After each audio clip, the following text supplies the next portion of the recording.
গাজীপুর ৬ আসন পুনর্বহালের দাবিতে টঙ্গীতে মহাসড়ক অবরোধ করে বিক্ষোভ করেছেন এলাকাবাসী। এতে ঢাকা ময়মনসিংহ মহাসড়কে প্রায় ১ ঘন্টা বন্ধ থাকে যান চলাচল।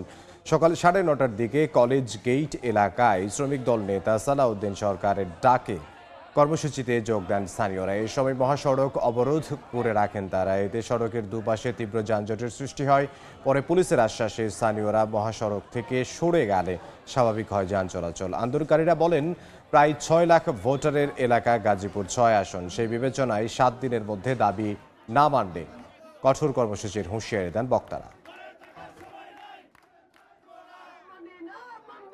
এই গাজীপুর ৬কে আমরা বহাল রাখার জন্য প্রধান বিচারপতি এবং সরকারের কাছে আমরা আহ্বান জানাই যেন আমরা ন্যায় বিচারটা পাই। আমাদের নেতৃবৃন্দ ৭ দিনের একটি আলটিমেটাম দিয়েছে।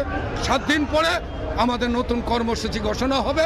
আমরা রাজপথে আছি, কোন অবস্থাতে আওয়ামী লীগের সেই কর্মসূচি গাজীপুর ৬-এর মধ্যে বাস্তবায়ন করতে পারবে না।